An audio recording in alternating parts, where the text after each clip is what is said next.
ഉത്രം തിരുനാളിൻ്റെ ഭരണകാലഘട്ടം ഏതായിരുന്നു? എ 1729 മുതൽ 1847 വരെ, ബി 1847 മുതൽ 1860 വരെ, സി 1860 മുതൽ 1880 വരെ.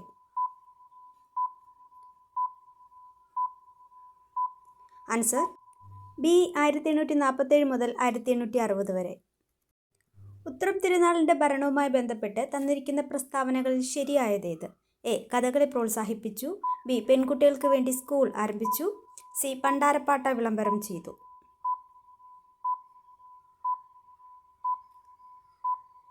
ആൻസർ എയും ബിയും.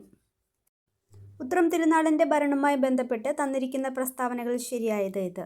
എ തിരുവിതാംകൂറിൽ കൃഷി വകുപ്പിന് തുടക്കമിട്ടു, ബി ആദ്യത്തെ പോസ്റ്റ് ഓഫീസ് സ്ഥാപിച്ചു, സി കരമനപ്പാലത്തെ ആദ്യത്തെ കോൺക്രീറ്റ് പാലമാക്കി മാറ്റി.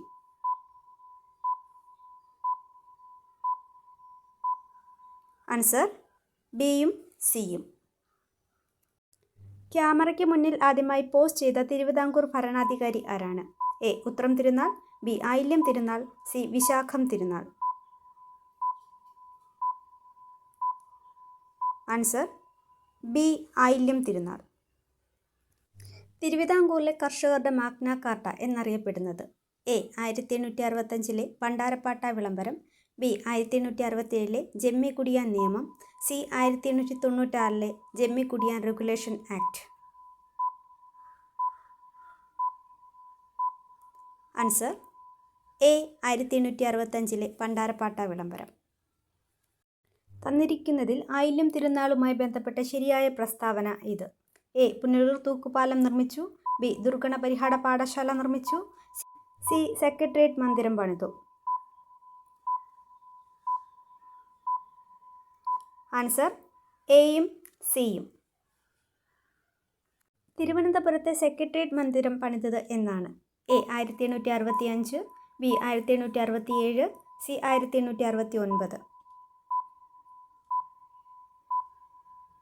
Answer C 1869. പൊതുജന പങ്കാളിത്തത്തോടെ തിരുവിതാംകൂറിൽ നിർമ്മിക്കപ്പെട്ട ആദ്യ പ്രതിമ ആരുടേതാണ്? A T Madhava Rao, B Subba Rao, C Rama Rao. Answer A T Madhav Rao.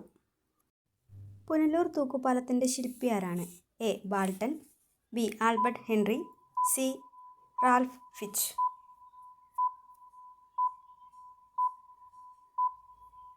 Answer B Albert Henry. Thiruvananthapuram secretariat മന്ദിരത്തിൻ്റെ ചീഫ് എഞ്ചിനീയർ ആരാണ്? A Barton, B Albert Henry, C H V Conolly. Answer A Barton. തന്നിരിക്കുന്നതിൽ ആയില്യം തിരുനാളുമായി ബന്ധപ്പെട്ട ശരിയായ പ്രസ്താവന ഏതാണ്?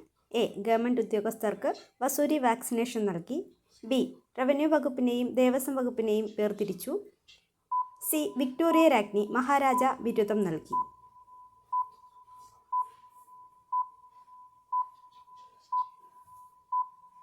ആൻസർ എയും സിയും.